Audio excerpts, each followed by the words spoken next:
She parked in front of my driveway again. Third time this week. The engine off. The smug look on her face said everything. She was daring me to react. The HOA had already warned me not to make a scene, claiming it wasn't their problem. But this wasn't just about a car anymore. It was about control. Every morning I woke up to her red SUV blocking my exit, and every night she smiled as if she owned the street. So I decided, if she wanted to play games, I'd make her car disappear for good. When I bought my house 3 years ago, I thought I was finally escaping the noise of the city. A quiet cul-de-sac, trimmed hedges, friendly waves from neighbors. It felt like peace. The kind of neighborhood where you could leave your garage open for 10 minutes and not worry about a thing. My driveway, my home, my space. It all felt like mine. The HOA brochure had promised a harmonious community built on mutual respect. At first, it was true. People followed the rules, lawns were tidy, and everyone smiled at the block parties. But I learned quickly that behind those polite smiles were power struggles you couldn't see. And at the center of those struggles was one woman, Karen Williams. Karen was the kind of person who made you feel like you'd done something wrong just by existing near her. She was in her late 40s, always in pastel sweaters, walking her little dog like she was patrolling enemy territory. She was on the HOA board, self-appointed neighborhood standards officer, and made sure everyone knew it. My first interaction with her was almost laughable. I'd parked my truck on the street for one afternoon while cleaning out the garage. She came marching over, clipboard in hand, informing me that street parking for extended periods is prohibited. Extended periods, as in 2 hours. I laughed, thinking she was joking. She wasn't. After that, I noticed her more often. Standing by her window, jotting notes, walking by slower when she passed my house. At first, it was just annoying. But then it became obvious that her focus wasn't on the neighborhood. It was on me. One morning, I came out to find her car, a bright red SUV, parked directly across my driveway, blocking it entirely. I thought it was a mistake. I waited a few minutes, assuming she'd move it. She didn't. I went to her door, knocked, and asked politely if she could park elsewhere. She gave me that same tight smile and said, "It's a public street, dear." Then she closed the door. That should have been the end of it. But it wasn't. Over the next few weeks, it became routine. Whenever I had somewhere to be early, work, appointments, family, there she was. Her car sitting smugly in front of my driveway. Always parked perfectly legal by the inch, yet fully blocking my exit.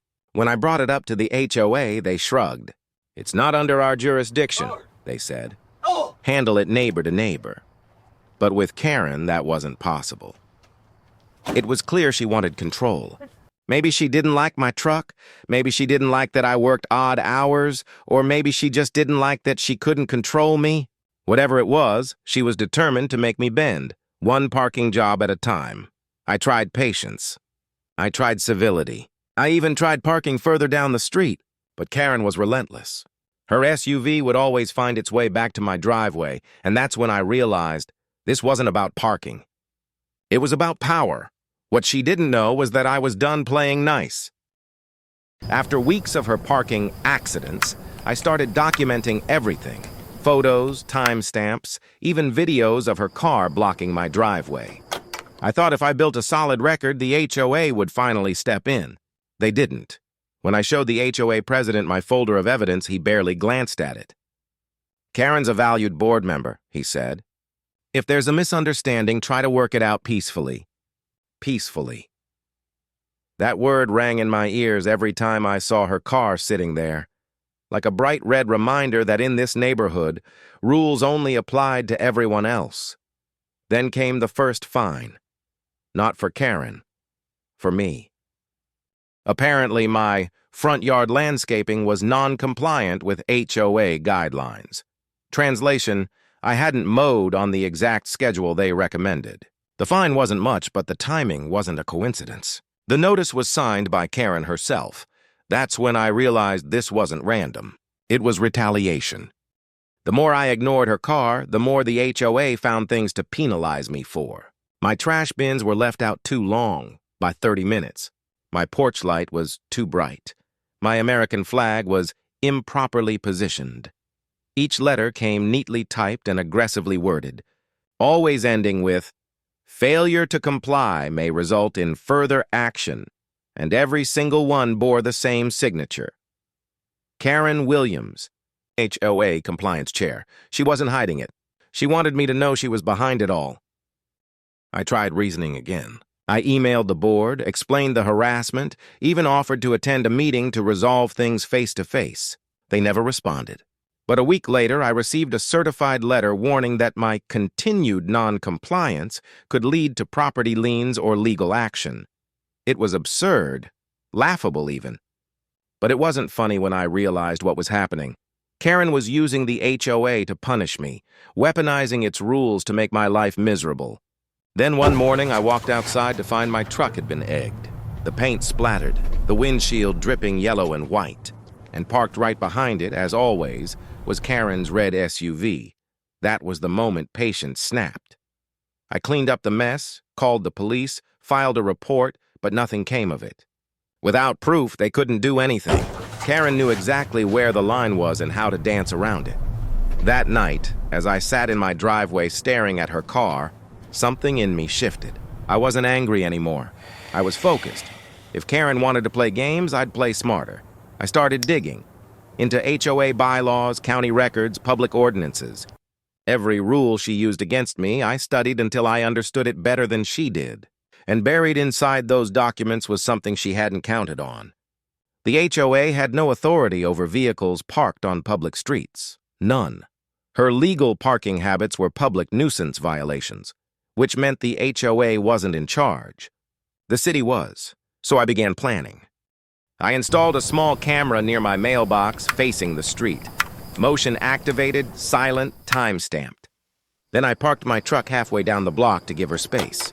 Like clockwork, the next morning, she slid her SUV right in front of my driveway again. Perfect. I submitted the footage directly to the city's code enforcement office, along with dates, times, and a detailed record of repeat offenses. Within a week, she received her first ticket, $120 for obstruction of a residential driveway. I thought that might humble her. It didn't. She doubled down. She parked even closer the next day, bumper nearly touching my gate.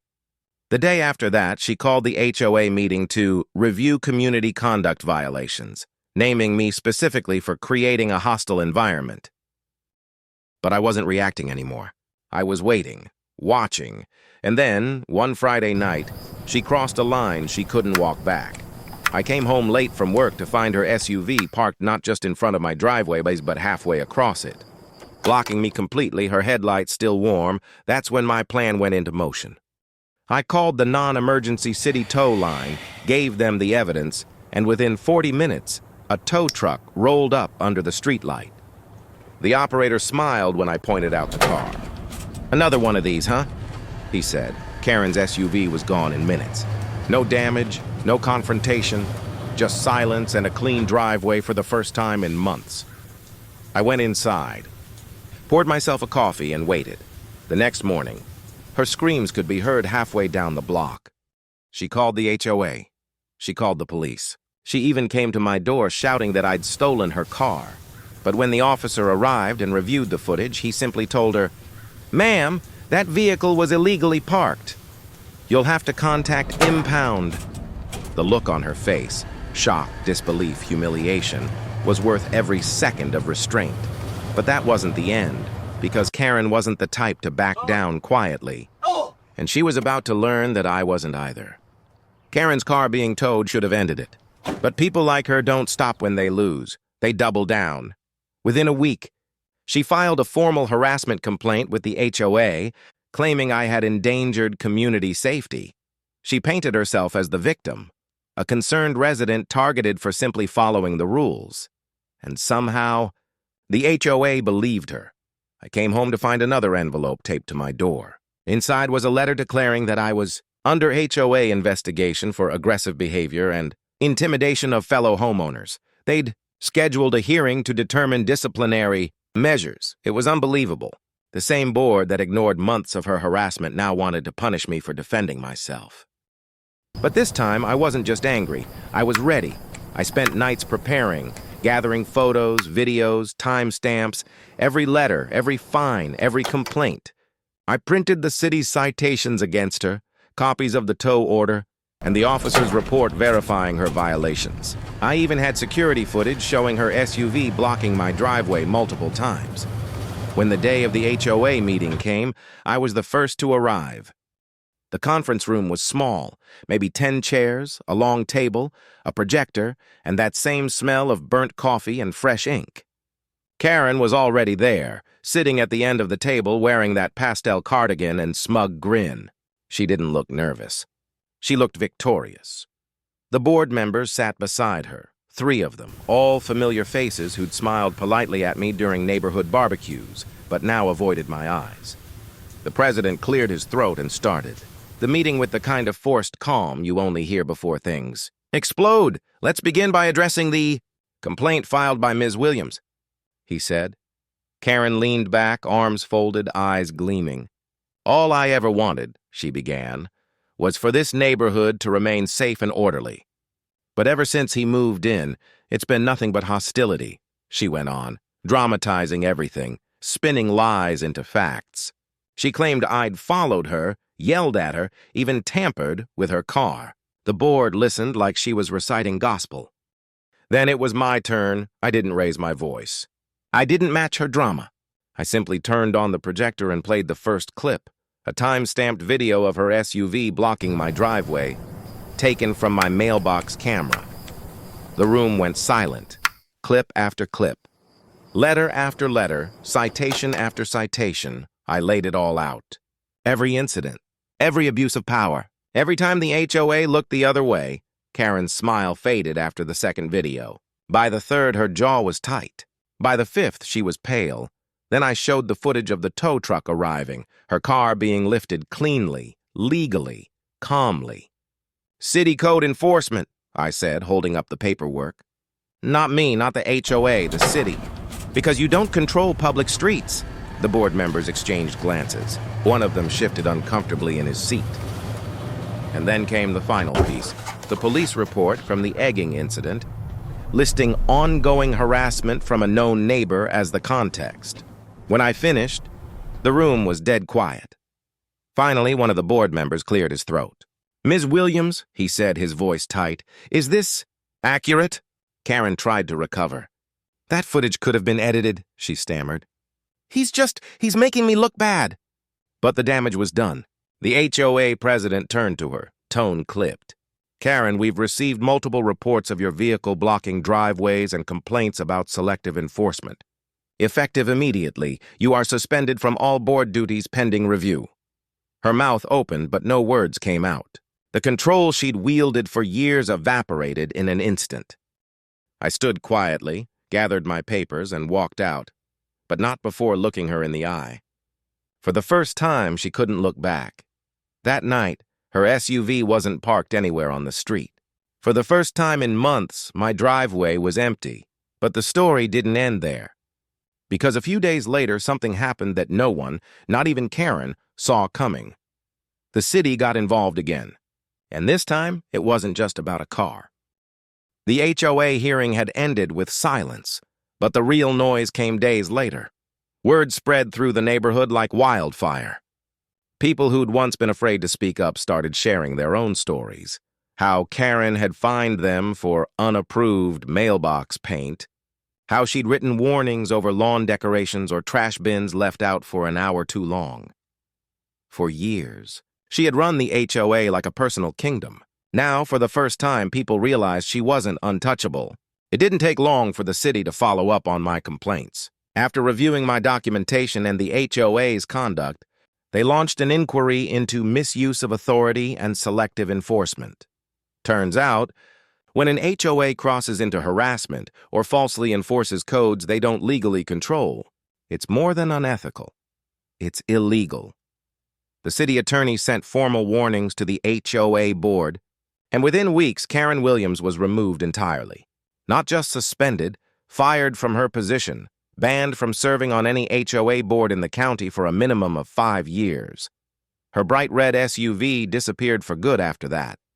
Some say she sold it out of embarrassment. Others whispered that she moved out altogether. I didn't care which was true. All I knew was that for the first time the street felt peaceful again.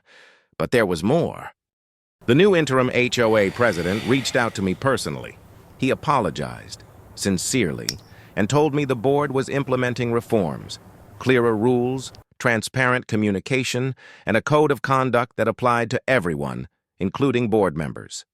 They even refunded my bogus fines. The neighborhood changed after that. People started waving again. The small talk came back, the kind that doesn't carry tension underneath. For once, you could host a barbecue without wondering if someone would measure your fence the next day. It was strange how quickly life went back to normal once the fear was gone. One evening, as I sat on my porch watching the sunset, I saw an elderly neighbor walking her dog.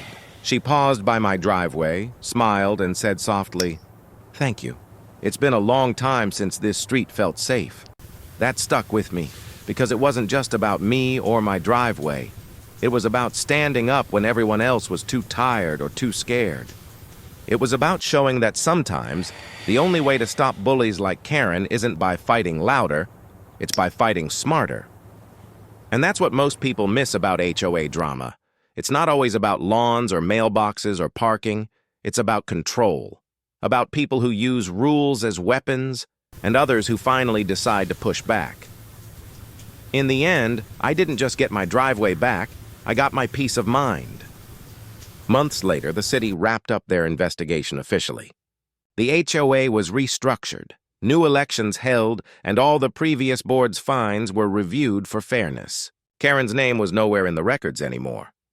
Sometimes when I pull into my driveway now, I still glance at the curb where her red SUV used to sit. A small reminder of what happens when people think they're above accountability. But mostly I just smile. Because that space, once filled with frustration and anger, now stands as proof that persistence wins, and peace is worth fighting for. So, if you're watching this and you've got your own HOA Karen, remember this: you don't have to lose your cool to win the fight. Just know the rules better than they do, stay patient, and document everything. Because in the end, justice doesn't always come from confrontation. Sometimes it comes quietly, one parking ticket at a time. Tell me in the comments, what would you have done if someone kept blocking your driveway on purpose?